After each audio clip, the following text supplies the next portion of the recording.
Well, I have the string twisted up a bit longer than the bow, and now I need to stretch it out some. So I have the top of the string over one nock, and I'll just pull on this. And I'll give a few good pulls, and that'll stretch this material out quite a bit. And that should be good. So at this point, we'll measure about 5.5, 6 inches, it doesn't have to be exact, down from the bottom nock, and we'll twist this up using a reverse wrap 2-ply longer than the nock and create a timber hitch at the end. And I'll show you how to do that right now. Well, to finish this string up, what I do is I take the loop end off of the nock. So this is the upper limb. This is the one that's bending most. The stiff limb is on the bottom. It's just a tad bit stiffer. It's a, like I said earlier, it's a pretty even tiller though. And this bottom, I'm just twisting up into reverse wrap 2-ply longer than the nock. And the reason I do that longer is so I can create that timber hitch. So I'll just continue twisting this up, and as it sits right now, you can see we have about 5.5, 6 inches below the shoulder of the nock, and that's perfect. Now you'll probably have to adjust that. We stretched the string out quite a bit, so it's a little bit stretched, but it'll stretch more, especially when you start pulling this on the tree.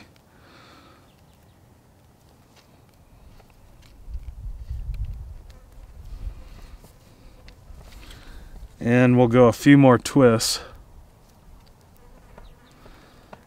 and see where we're looking at.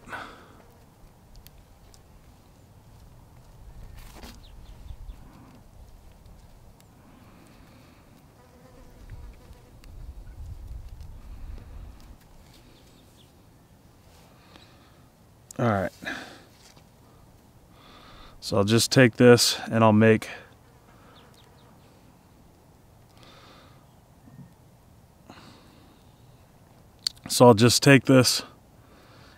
a loose knot, loose overhand knot at the end.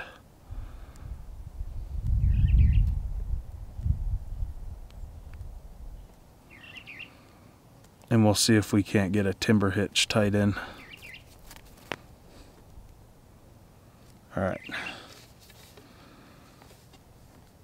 So how to make a timber hitch?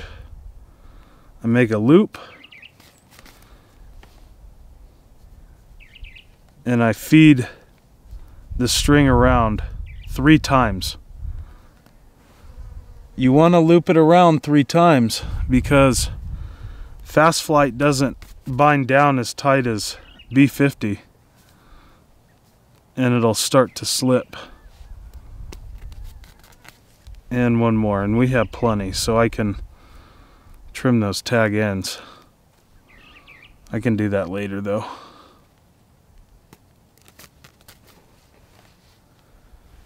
Alright, so this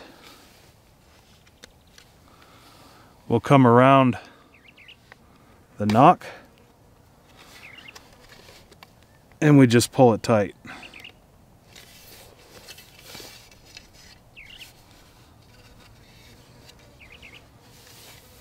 And you can see that locks down onto this knot quite well. So I strung this thing up tight, and you can see it's stretched out quite a bit. So we have some slack here. What I'll do is I'll just exercise these limbs a bit and stretch out that string even more.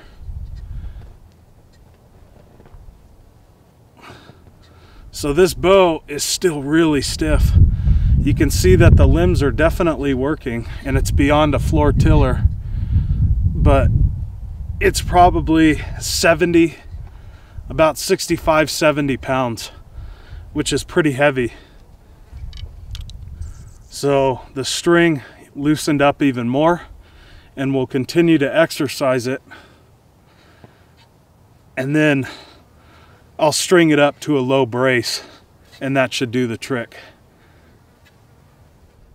So now we have this thing strung at a low brace height. This is about 2.5, 3 inches, and this is perfect. I can get this thing back on the tillering tree, and I can really see what these limbs are doing. I can see what spots are bending more, what spots are still stiff, and of course focus on the stiff areas. Get this thing bending nice and even, nice and symmetrical. But it's looking good, it's feeling good so far. It's starting to get quite springy, and I'll keep at it. Well, I got the bow all finished. It's tillered out. I have a nice even bend on both limbs, and it's a pretty quick bow. It came out to be 50 pounds at 23 inches. You can see our string is at about 4.5, 5 inches of brace height. So we're down at the archery range, and I'll do a little bit of shooting, send a couple arrows through this bow.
So folks, there we have it, how to make a bowstring. As you can see, it's really not that hard. The hardest part about making bows is, well, making the bow, having the limbs bending perfectly symmetrical without any hinges or stiff spots, and then having it survive a couple thousand shots. And thankfully this bow has. So this was a little bit of a challenge because it is a character stave. I had to do some heat treating on it, take a little bit of twist out, and then I also put some reflex into the tips. But this is overall a success, and it is definitely hunting worthy. So with that, folks, I do appreciate you joining me for this video series. I'm Jeff with PrimitiveLifeways.com, and we'll catch you in the next one. Thanks for watching.